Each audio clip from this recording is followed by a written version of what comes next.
Françoise Rochette, bonjour. Bonjour. Vous êtes gérante chez Edmond Rothschild Asset Management et vous gérez le fonds Europe Rendement Flexible. C'est un produit dont l'exposition au risque de marché action varie dans le temps. Alors, la gestion tactique de l'exposition au risque de marché que vous faites, est-ce que vraiment ça vous permet de faire gagner de l'argent aux souscripteurs du fonds ? Oui, parce que si on regarde depuis le début de l'année, la performance du fonds au 15 novembre est de 7%. C'est exactement la performance d'un indice large comme le MSCI Europe qui fait 7%. Le CAC 40 plus restreint dans le même temps a fait moins 1,80. Donc finalement, on a fait la performance du marché action avec une exposition plus faible, donc moins de risques. Cette année, l'exposition a varié au plus bas à 43% et au plus haut à 80%. Et donc moins de risques, ça veut dire moins de volatilité. La volatilité du fonds est à peu près la moitié de celle du marché.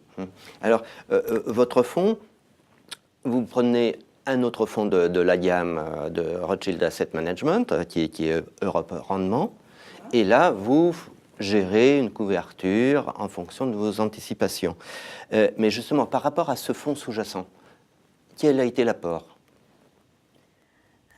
en termes de performance, en termes de volatilité, en comportement général? Mais finalement, le fonds flexible fait une performance supérieure à la performance du support, c'est-à-dire des valeurs de rendement sélectionnées par nos gérants actions, parce qu'effectivement, on a fait varier à plusieurs reprises l'exposition.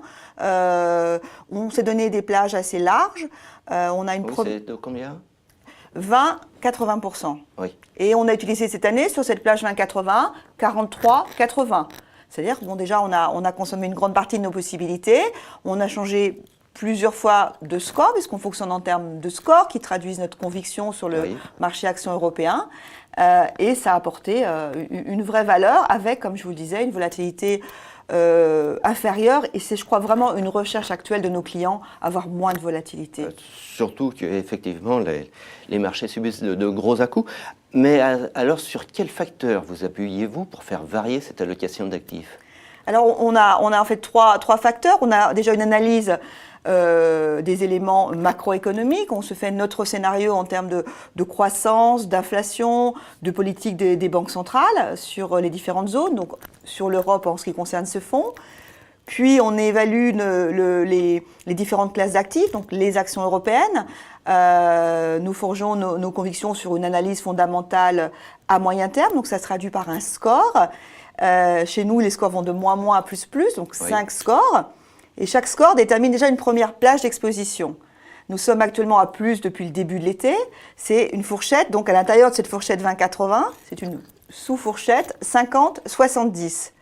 Et cette sous-fourchette, on l'a voulu suffisamment large, puisque 20% c'est important, pour qu'au quotidien, avec d'autres indicateurs qui sont les indicateurs plus techniques, le momentum, la volatilité, les valeurs relatives entre les différents indices qui composent le marché européen, on fait varier régulièrement l'exposition du fonds dans cette plage 50-70 et on peut toucher 50 et 70 à l'intérieur de la même semaine. Voilà, et cela assez vite.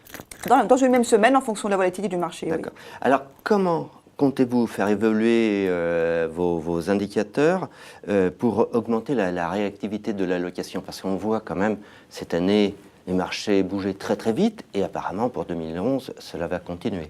Oui, je pense que ça ne va pas être un long fleuve tranquille et que ça va continuer.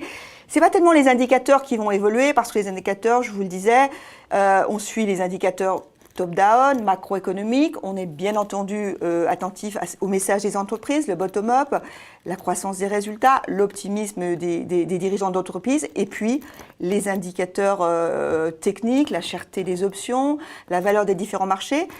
Par contre, ce qui compte, c'est de voir d'une part sur quoi se focalisent les investisseurs et le marché, quels sont les indicateurs sur lesquels ils se concentrent, puisque c'est ça qui va faire varier le marché à court terme. Oui, puis mais anticiper, pas toujours les mêmes. Voilà, et surtout anticiper, être vigilant.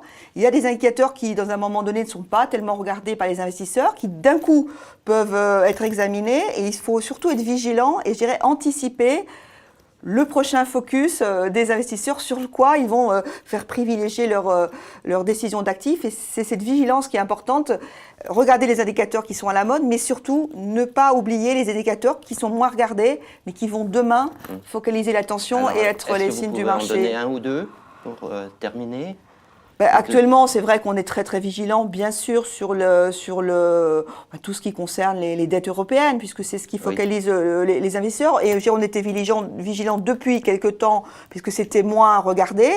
Donc on a plutôt été, par exemple, acheteurs de volatilité qui avaient fortement baissé. On a eu tendance à acheter des protections dans le portefeuille, puisque justement, il nous semblait que c'était voilà. Et puis les gens avaient un petit peu oublié les dettes périphériques. C'est devenu actuellement très regardé. Peut-être que ça a été au détriment des résultats qui ont été bons au troisième trimestre et des messages des chefs d'entreprise qui, je dirais, pour la première fois depuis plusieurs trimestres, se sont mouillés en termes de perspectives, ont donné des guidances, ce qu'ils ne faisaient plus tellement depuis quelque temps. Françoise Rochette, je vous remercie d'avoir répondu aux questions du Journal des Finances. Merci beaucoup.